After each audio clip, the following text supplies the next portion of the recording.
Assalamualaikum warahmatullahi wabarakatuh. Selamat datang di kelas Matematika Diskrit dan Logika. Pada kesempatan kali ini, kita akan membahas mengenai logika. Yang pertama, capaian pembelajaran. Mahasiswa dapat memahami konsep dari proposisi, dapat menjelaskan tabel kebenaran, dapat memahami hukum-hukum logika proposisi, dapat memahami konsep operasi logika di dalam komputer.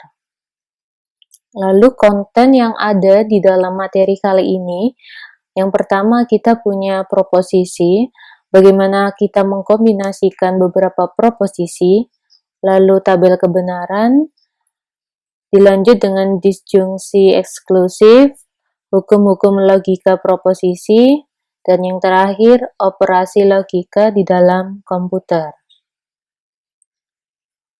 Proposisi. Apa sih sebenarnya proposisi itu? Jadi, di dalam matematika, tidak semua kalimat berhubungan dengan logika. Jadi, hanya kalimat yang memiliki nilai benar atau salah yang akan kita gunakan di dalam penalaran. Nah, kalimat tersebut kita namakan kalimat proposisi atau proposition.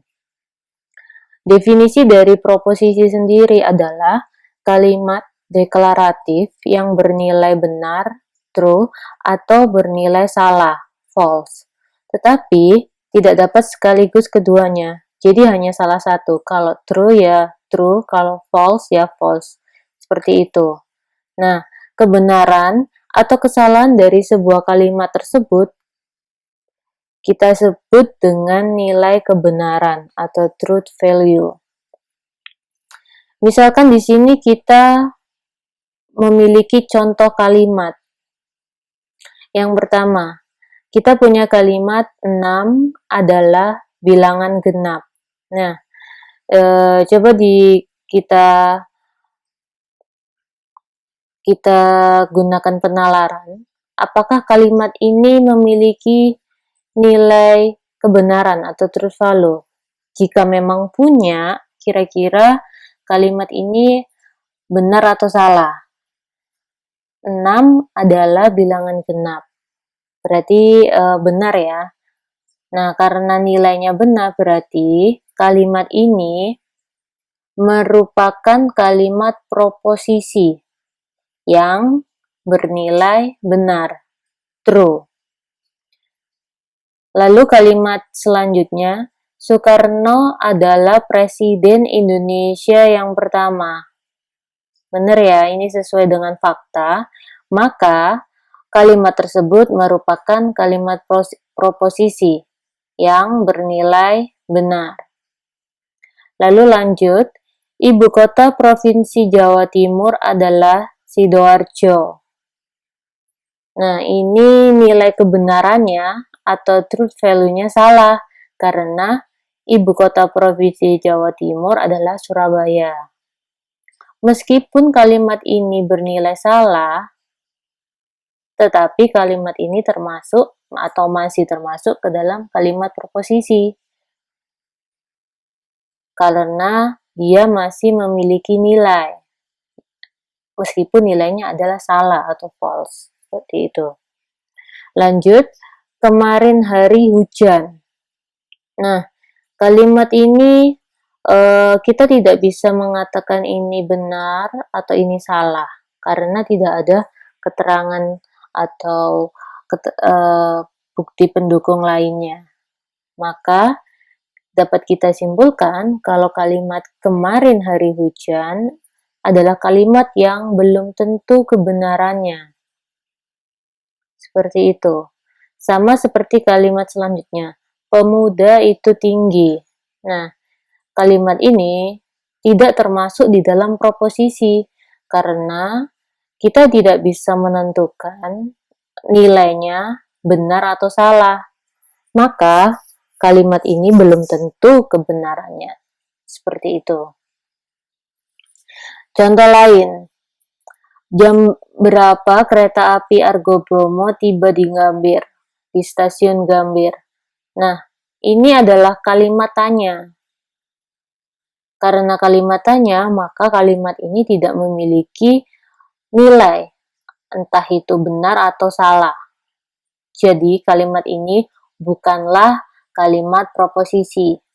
Karena alasannya apa? Karena kalimat tersebut merupakan kalimat tanya. Seperti itu. Lanjut, serahkan uangmu sekarang. Nah, ini juga sama seperti contoh sebelumnya. Kalimat ini merupakan kalimat perintah. Jadi, tidak memiliki nilai kebenaran. Maka dia bukan termasuk di dalam kalimat proposisi. Alasannya karena kalimat tersebut adalah kalimat perintah. Lanjut, X ditambah 3 sama dengan 8. Nah, ini kita tidak tahu nilai kebenarannya. Karena apa? Kita tidak tahu nilai X ini berapa. Jadi kita hanya bisa menerka-nerka X ini sebenarnya nilainya berapa. Seperti itu. Maka, kita dapat mengambil kesimpulan bahwa kalimat tersebut bukanlah merupakan kalimat proposisi.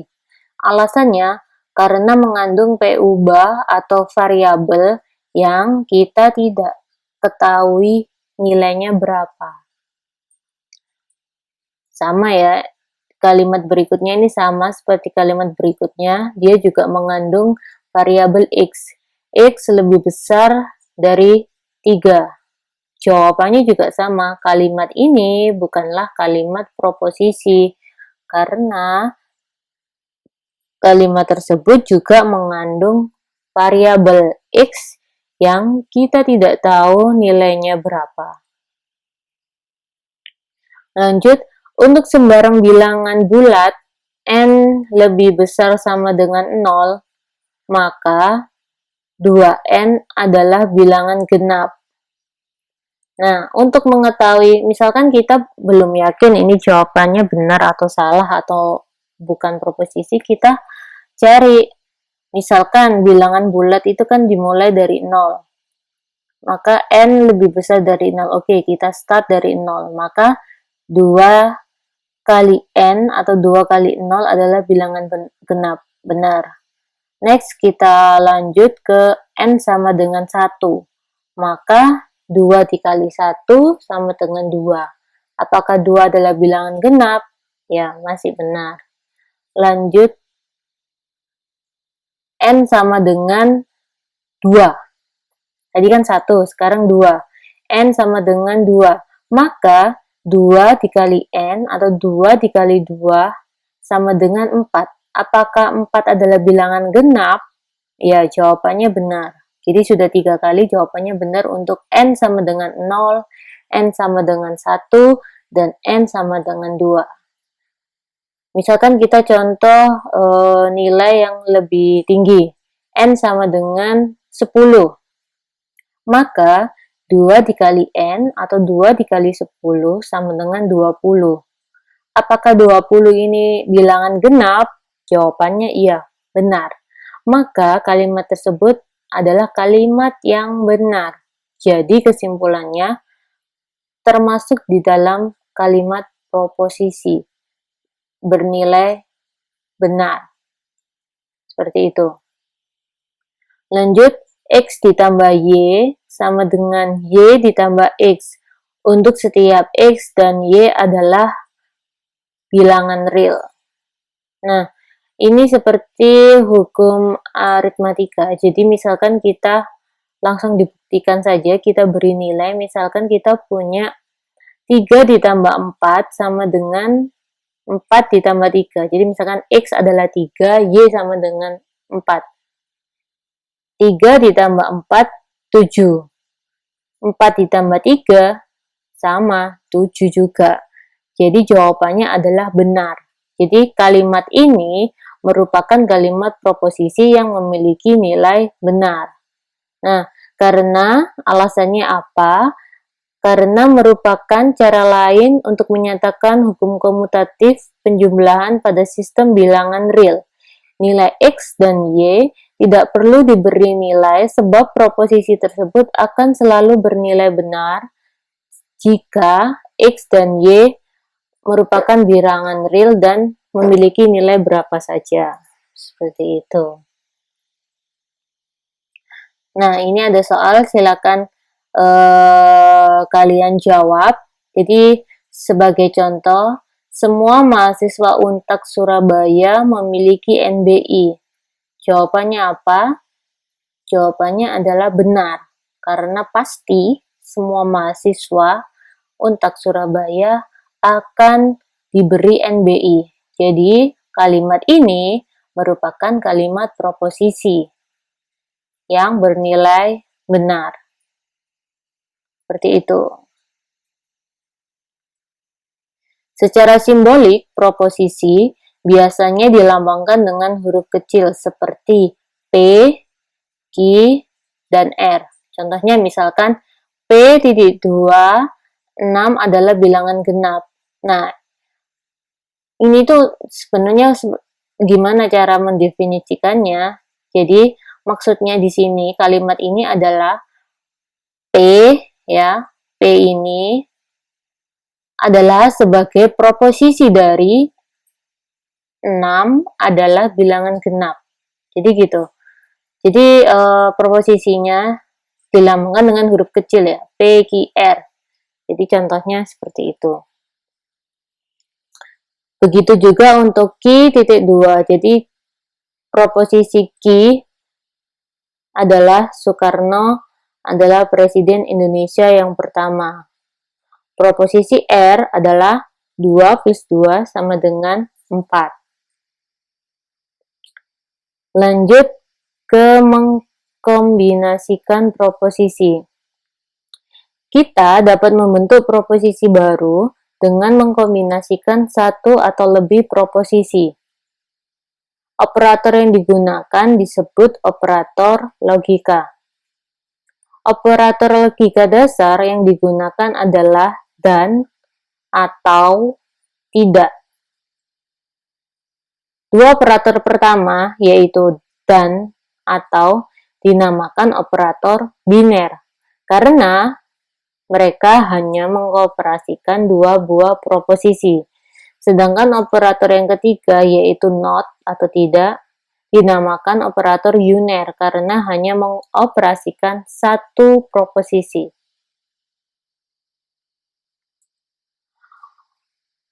Selanjutnya, pengertian dari proposisi majemuk atau compound proposition adalah proposisi baru yang diperoleh dari pengkombinasian proposisi lain. Sedangkan definisi dari proposisi atomik adalah proposisi yang bukan merupakan kombinasi dari proposisi lain. Dengan kata lain, proposisi majemuk tadi disusun berdasarkan proposisi atomik.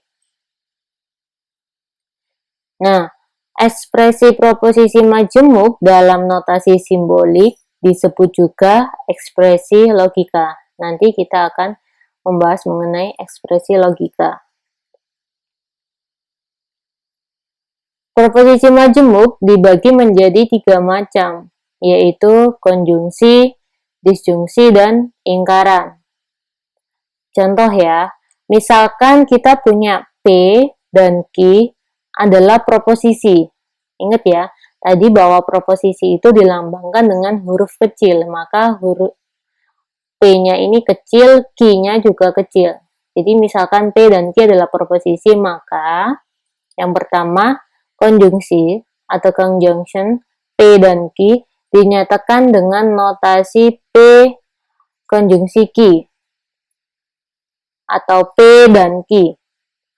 Lanjut, yang kedua disjunction P dan Q dinyatakan dengan notasi P ini seperti tanda apa ya, lebih kecil tapi menghadapnya ke atas, atau kita akan membaca dengan P disjunksi Q, P atau Q.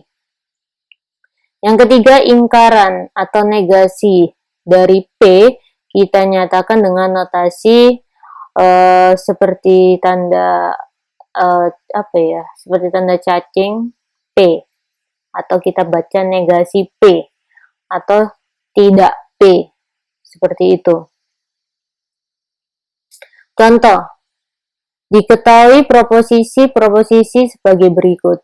P, hari ini hujan. Q, murid-murid diliburkan dari sekolah. Maka P, konjungsi Q, hari ini hujan. Ya, kita balik lagi.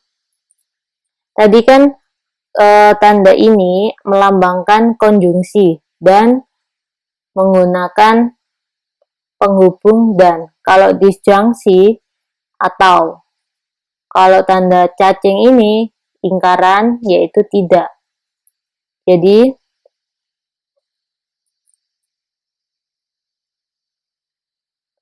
maka untuk ekspresi logika ini P konjungsi Q atau P dan Q. P-nya apa? P-nya adalah hari ini hujan. Dan karena konjungsi ya, kita menggunakan dan, murid-murid diliburkan dari sekolah. Seperti itu, dapat dipahami ya. Lanjut, P disjungsi Q. Disjungsi ini tadi menggunakan kata atau. Di sini. Jadi, hari ini hujan atau murid-murid diliburkan dari sekolah. Lalu, negasi P. Negasi P tadi menggunakan kata tidak. Maka, tidak benar hari ini hujan.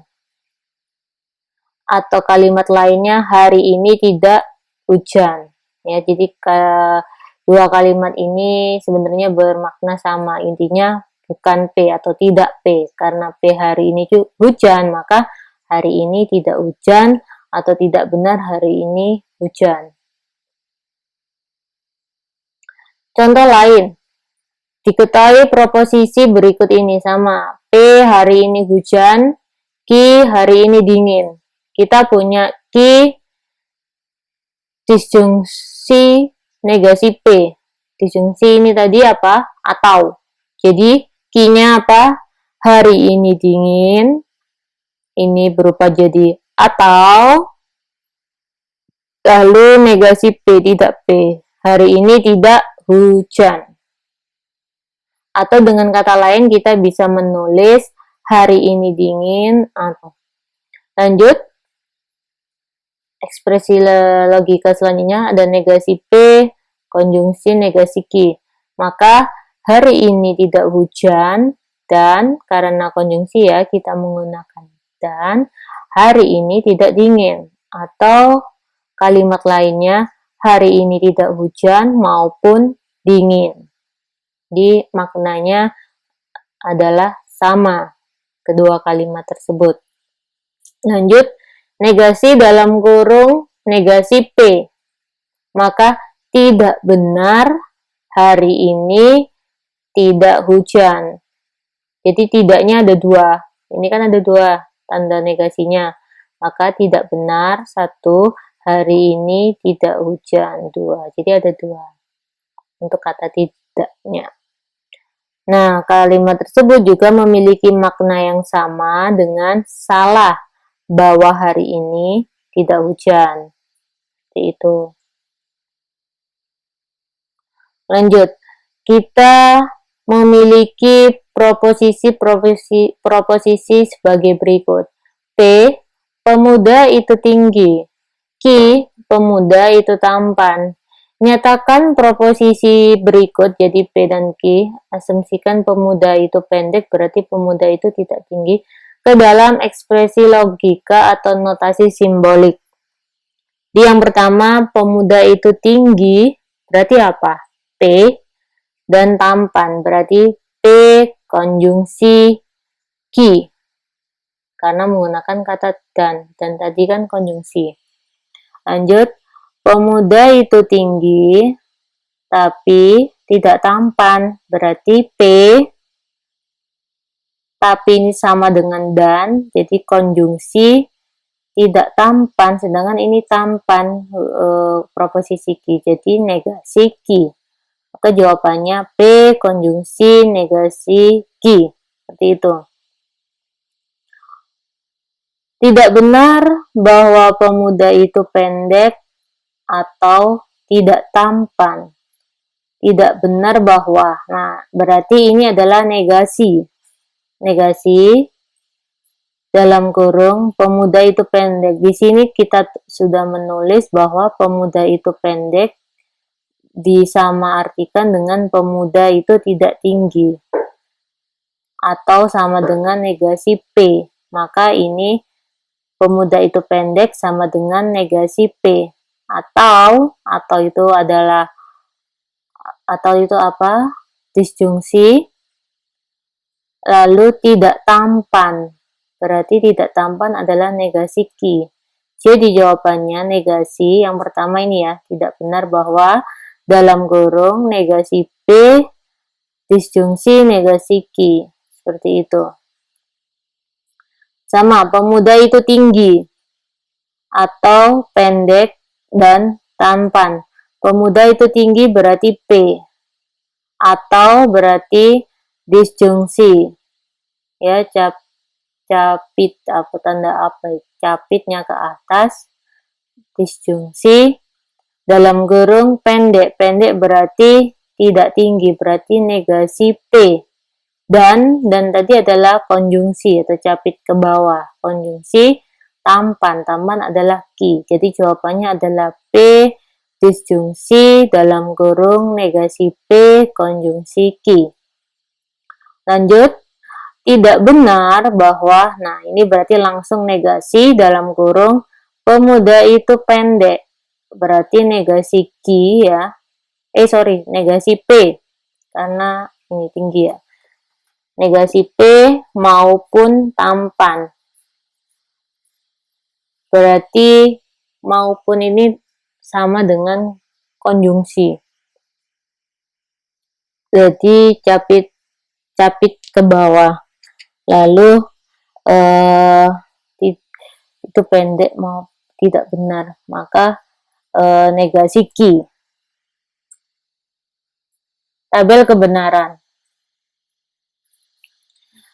Nilai kebenaran dari proposisi majemuk ditentukan oleh nilai kebenaran dari proposisi atomiknya dan cara mereka dihubungkan oleh operator logika. Misalkan kita punya P dan Q adalah proposisi, maka konjungsi P Q bernilai benar jika P dan Q keduanya benar. Selain itu nilainya salah. Sedangkan disjungsi P Q bernilai salah jika P dan Q keduanya salah. Selain itu akan bernilai benar.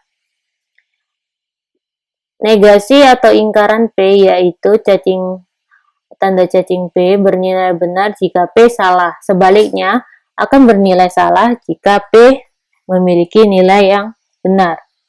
Misalkan P adalah 17 adalah bilangan prima. Q adalah bilangan prima selalu ganjil. Jelaskan bahwa P bernilai benar dan Q bernilai salah sehingga konjungsi P Q atau 17 adalah bilangan prima dan bilangan prima selalu ganjil adalah salah. Nah, kenapa bernilai salah untuk konjungsi ya ini? Konjungsi bernilai salah karena proposisi P yaitu kita cek satu-satu.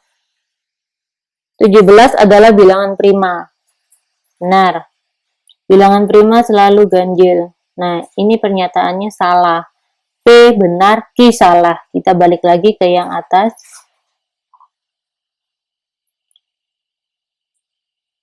Jika P dan Q keduanya benar, ya, jadi konjungsi akan bernilai benar jika P dan Q keduanya benar. Selain itu nilainya salah karena tidak memenuhi, karena ada Q-nya salah, maka konjungsi P dan Q adalah salah. Mungkin untuk lebih jelasnya kita bisa langsung melihat pada tabel. Nah, ini tabel 1 menunjukkan tabel kebenaran dari konjungsi, disjungsi, lingkaran P, lingkaran Q. Nah, kalimat yang tadi itu ini, P-nya benar, Q-nya salah, maka hasilnya adalah salah. Jadi T itu adalah true, F adalah false. Jadi salah satu cara yang praktis untuk menentukan nilai kebenaran proposisi majemuk adalah menggunakan tabel kebenaran atau truth table yang menampilkan hubungan antara nilai kebenaran dari proposisi atomiknya. Contoh, jika P, Q, dan R adalah proposisi, bentuklah tabel kebenaran dari ekspresi logika berikut ini. Bagaimana cara menjawabnya atau menyelesaikan soal ini? Maka kita lihat di sini. Proposisinya ada berapa? Kita lihat proposisinya ada 3. Apa saja? P, Q, dan R. Maka kita buat tabel dengan kolom proposisi tersebut. P, Q, dan R. Lalu kita cek tabel kebenaran, jumlah barisnya dapat diketahui dari jumlah proposisi. Jadi kita punya 3, maka 2 pangkat 3 atau 2 kali 2 kali 2 sama dengan 8.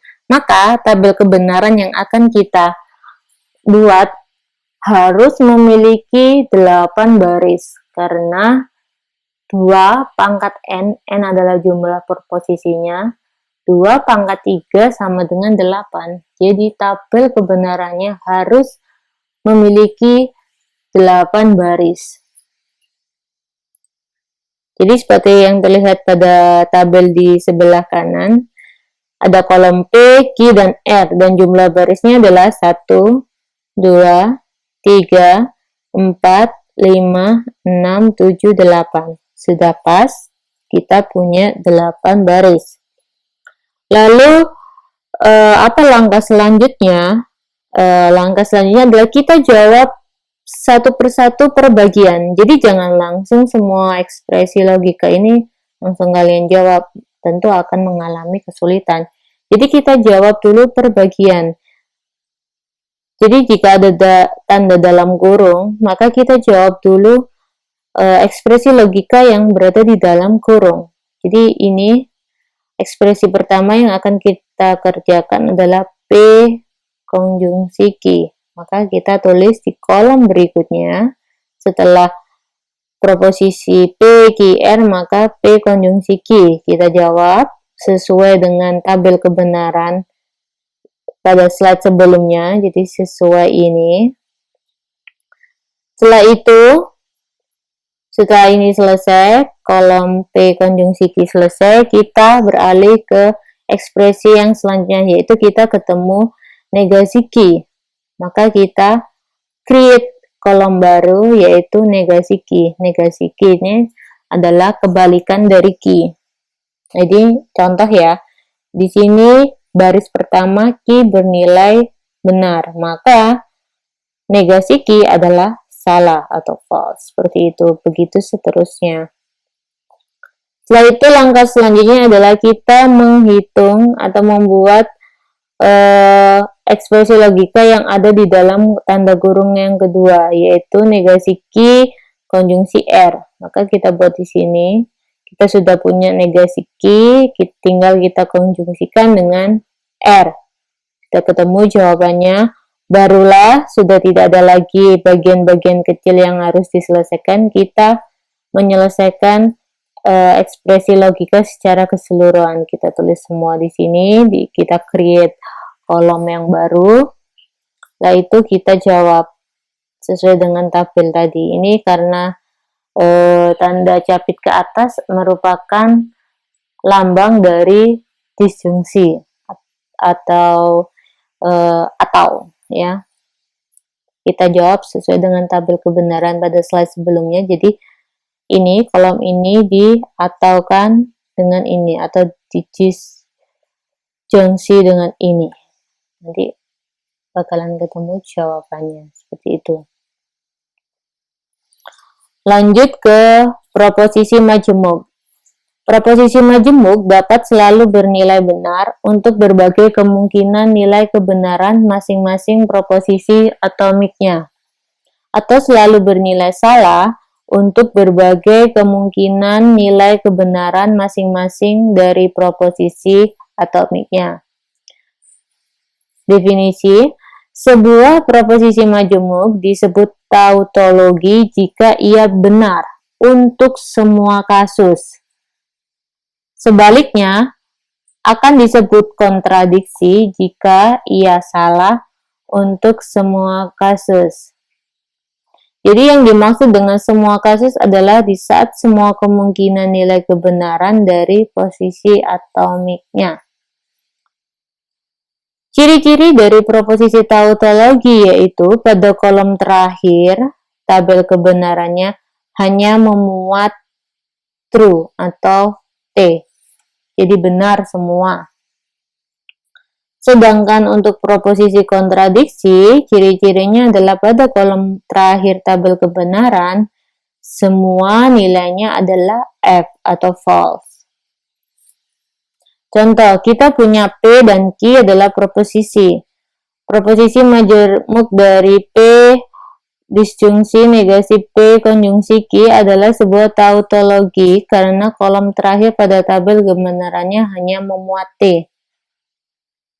Sedangkan ekspresi logika ini adalah sebuah kontradiksi. Kenapa? Karena kolom terakhir pada tabel kebenarannya hanya memuat F. Nah, bagaimana cara kita membuktikan ini adalah benar semuanya?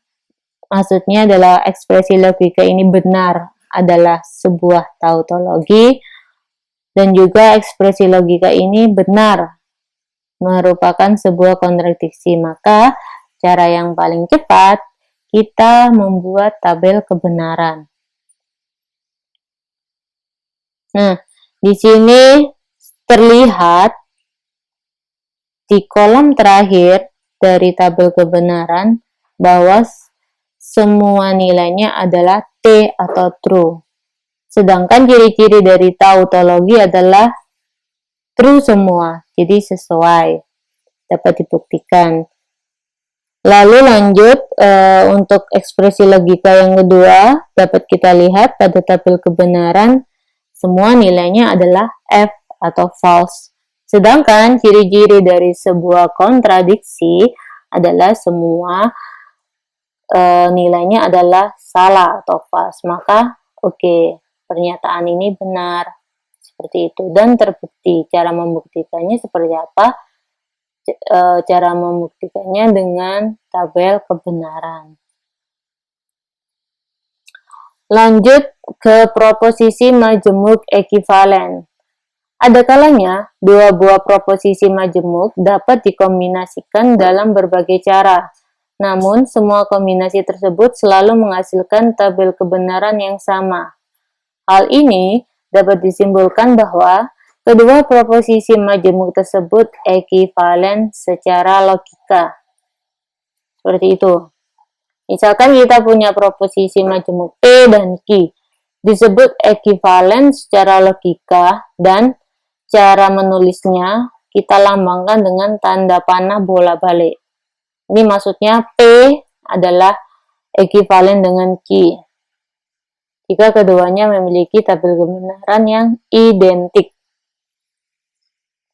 Contoh, perhatikan tabel kebenaran untuk proposisi berikut dan ini. Kolom terakhirnya, ya kita perhatikan pada kolom terakhir, nilainya adalah F, T, T, T. Pada tabel di sebelahnya sama F, T, T, T. Jadi yang diperhatikan adalah hanya di kolom terakhir saja. Jadi kolom-kolom sebelumnya, contohnya di sini tabel ini memiliki 3 kolom sebelum kolom terakhir, sedangkan tabel yang di sini memiliki 4 kolom sebelum tabel terakhir. Dari sini kita ketahui bahwa jumlah kolomnya berbeda. itu tidak masalah. Yang penting apa? Yang penting adalah nilai dari kolom terakhir adalah sama. Sehingga kita bisa nyatakan bahwa kedua proposisi ini ekuivalen secara logika. Nah, bentuk keekivalenan ini dikenal dengan nama hukum De Morgan. Seperti itu.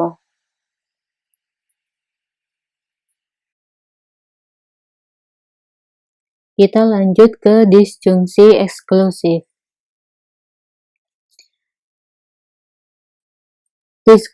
Disjungsi eksklusif. Kata atau or dalam operasi logika digunakan dalam dua cara. Cara yang pertama, atau, digunakan secara inklusif atau inclusive or, yaitu dalam bentuk P atau Q, atau keduanya.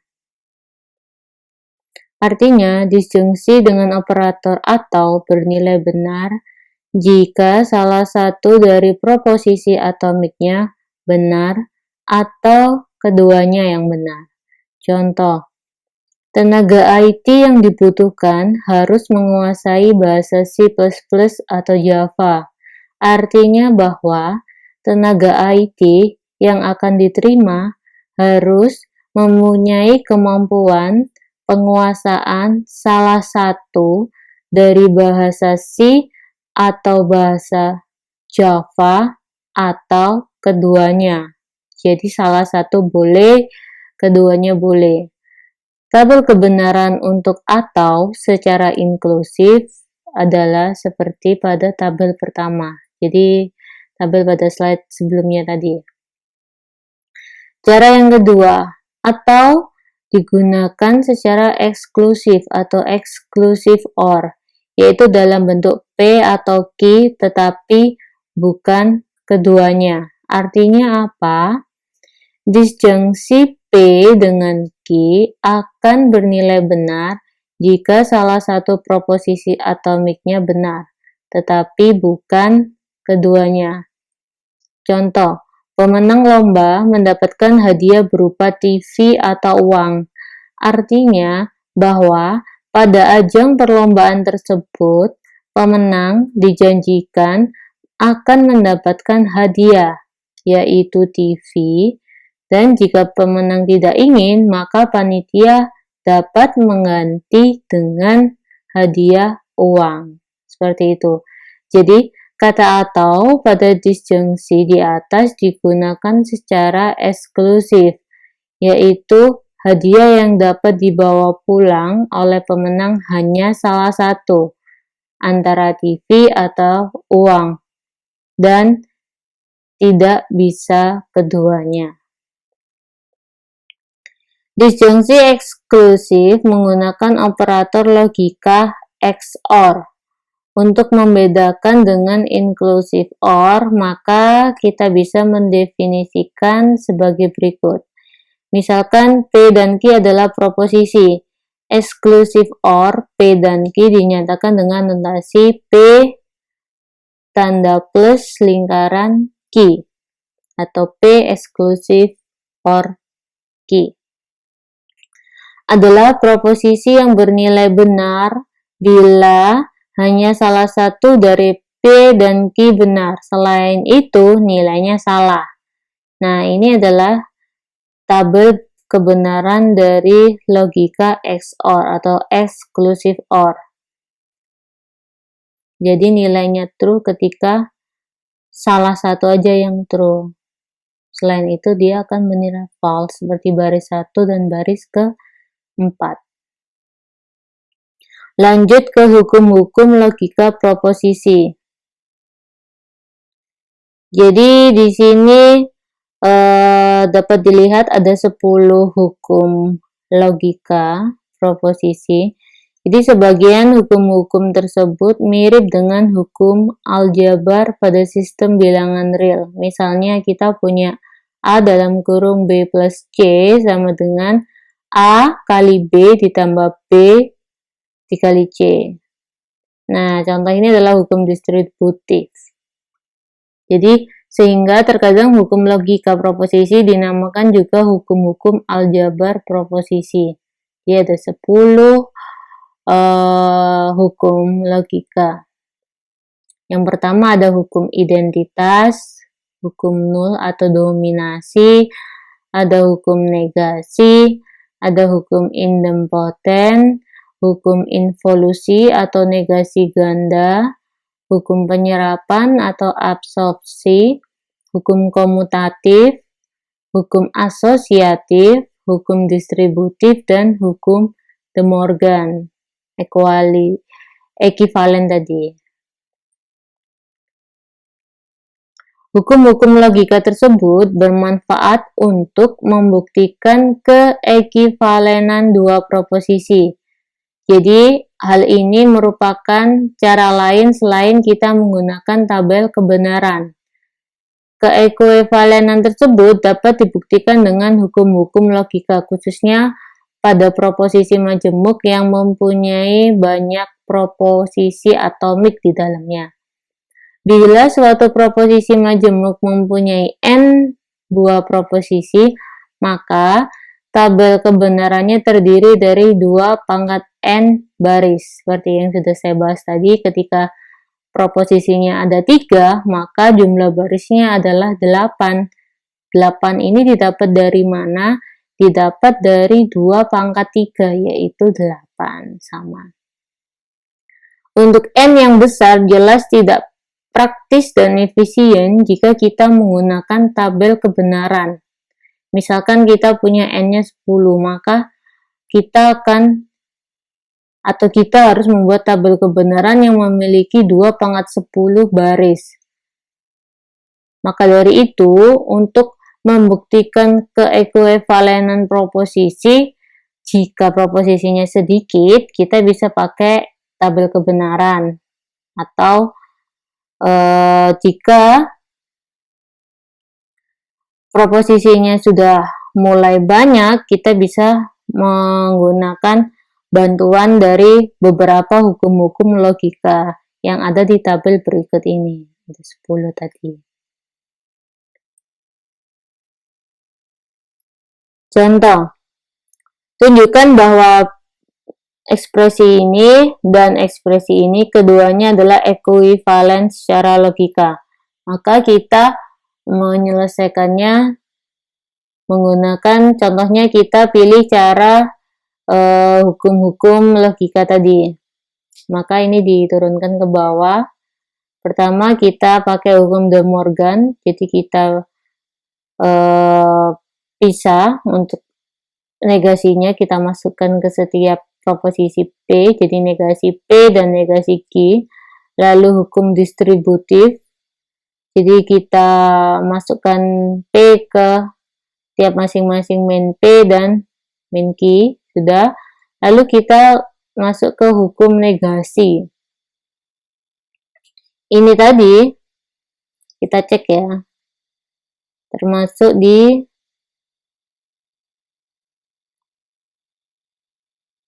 hukum negasi. Tadi kan ada P disjungsi negasi P, maka hasilnya adalah T atau true. Nah, ini hasilnya adalah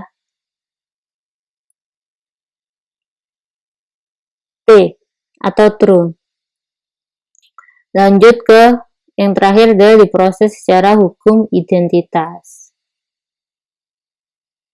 Maka karena hasil akhirnya adalah sama dengan ini, dapat disimpulkan bahwa keduanya merupakan ekivalen secara logika.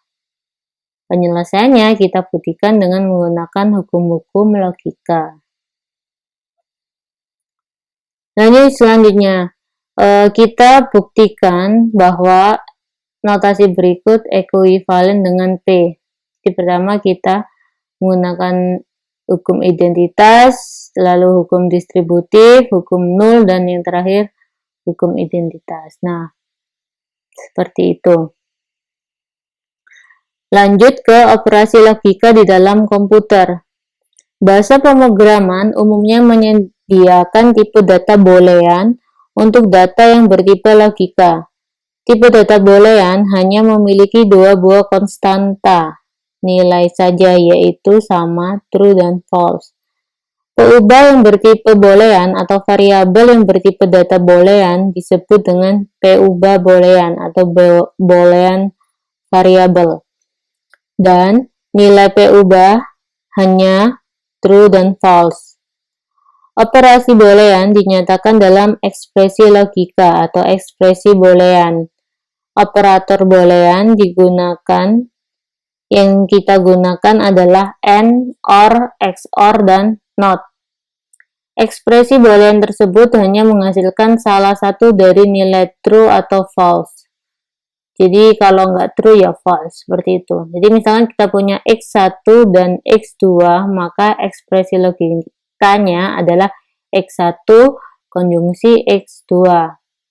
Lalu kita punya X1 atau dalam kurung not, dalam kurung X2 and X3, maka ekspresi logikanya adalah X1 disjungsi dalam kurung not, dalam kurung X2 and jadi konjungsi X3, seperti itu. Proposisi bersyarat atau implikasi. Proposisi bersyarat atau implikasi. Selain dalam bentuk konjungsi, disjungsi, dan negasi, proposisi majemuk juga dapat muncul berbentuk jika P maka Q. Contohnya, jika adik lulus ujian, maka ia mendapat hadiah dari ayah. Contoh lain, jika suhu mencapai 80 derajat Celcius, maka alarm akan berbunyi. Jika Anda tidak mendaftar ulang, maka Anda dianggap mengundurkan diri. Nah, pertanyaan yang berbentuk jika P maka Q semacam itu dapat kita sebut dengan proposisi bersyarat atau conditional atau implikasi. Misalkan proposisi majemuk jika P maka Q disebut proposisi bersyarat dan dilambangkan dengan P panah Q. Jadi jika P maka Q dilambangkan dengan P panah ke kanan Q. Proposisi P disebut hipotesis atau antecedent, premis atau kondisi. Sedangkan proposisi Q disebut konklusi atau konsekuen. Seperti yang terlihat pada tabel kebenaran bahwa ini ya tabel kebenarannya, bahwa implikasi P panah Q hanya salah jika P benar tetapi Q salah. Selain itu, implikasi tersebut akan bernilai benar.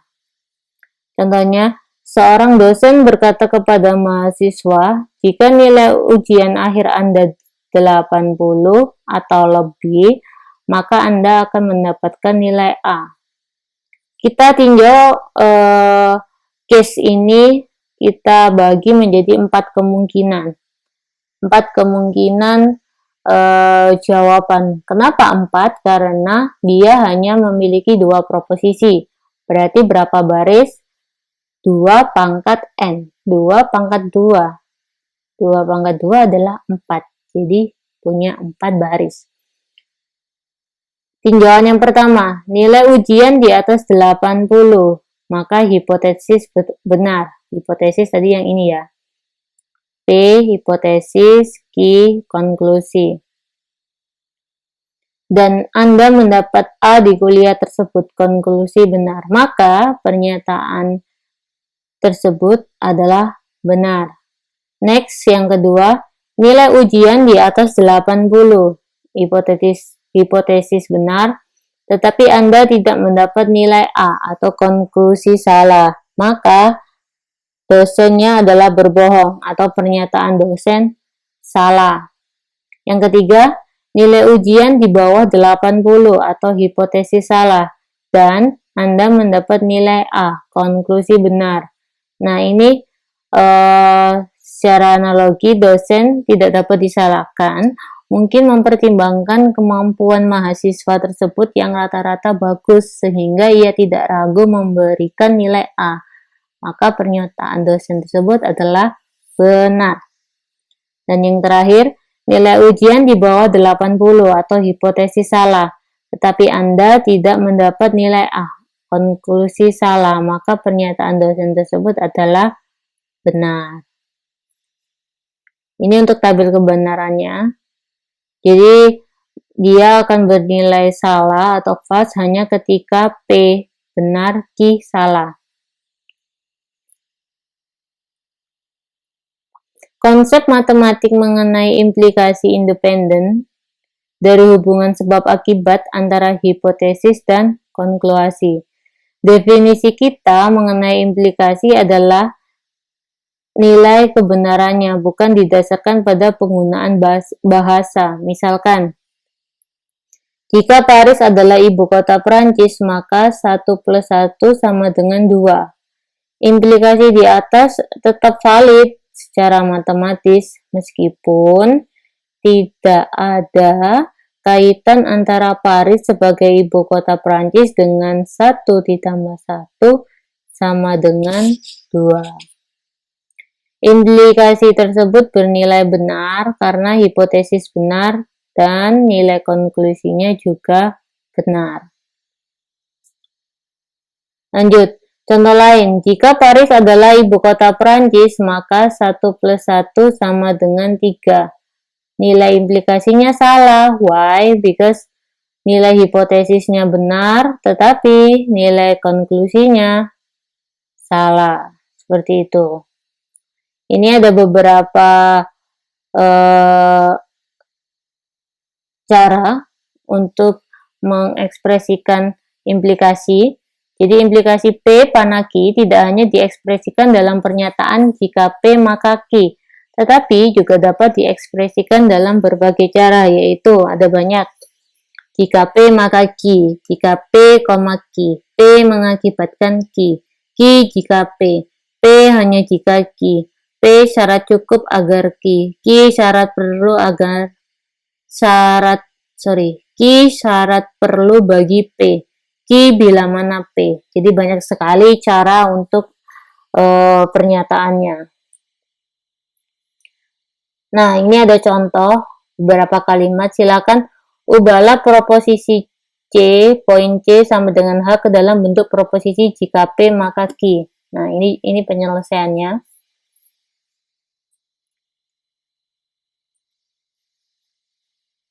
Lanjut contoh soal. Kita punya X dan Y. Nyatakan preposisi ke dalam notasi implikasi berikut. Yang A, hanya jika Anda berusia 17 tahun, maka Anda dapat memperoleh SIM. Penyelesaiannya, pernyataan yang diberikan ekuivalen dengan Anda dapat memperoleh SIM hanya jika Anda berusia 17 tahun. Ingat kembali bahwa P panaki bisa dibaca P hanya jika Q. Jadi, pernyataan yang diberikan dilambangkan dengan Y panah X. Kenapa kok Y dan X? Karena jangan terkecoh. Jadi tidak semua proposisi ditulis P sama Q. Sometimes ditulis Y, X dan Y. Jadi kita harus tetap teliti.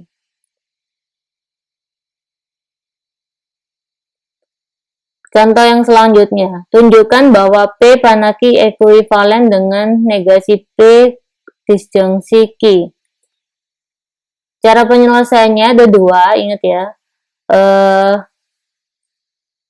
Kita bisa menggunakan hukum. Ini tidak bisa menggunakan hukum logika karena ini adalah implikasi. Jadi tetap kita menggunakan tabel kebenaran. Jadi kita kerjakan terlebih dahulu yang ini P panaki tadi, lalu main P kita bikin kolomnya, baru kita kerjakan main P disjungsi Q. Lalu kita cek untuk kolom terakhir nih. Pada baris pertama T sama, FF sama, TT sama, TT sama. Jadi baris 1 sama dengan baris keempat memiliki nilai yang sama. Maka pernyataan jika P maka Q ekuivalen secara logika dengan tidak P atau Q atau ini.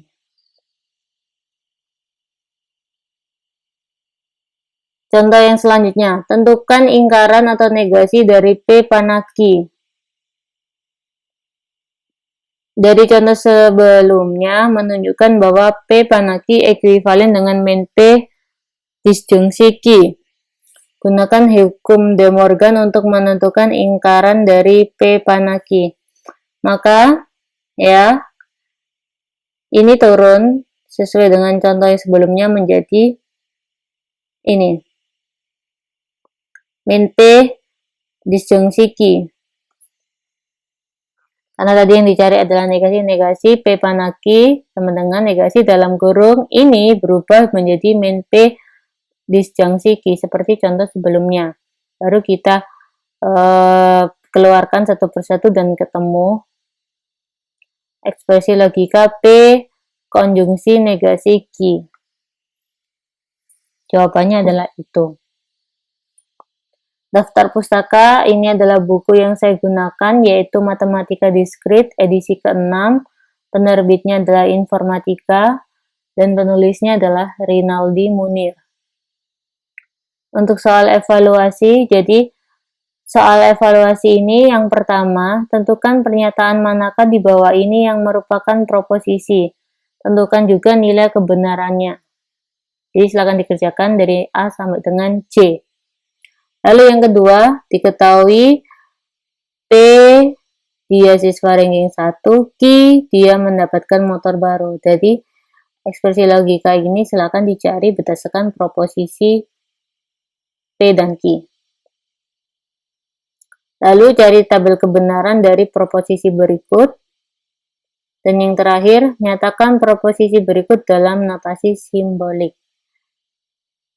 Jangan lupa dikerjakan dan dikumpulkan tepat waktu sebelum deadline yang telah ditentukan. Terima kasih atas perhatiannya. Semoga materi kali ini sangat bermanfaat untuk kalian semua. Jika dalam video ini ada kata-kata yang tidak berkenan, saya mohon maaf sebanyak-banyaknya. Assalamualaikum warahmatullahi wabarakatuh.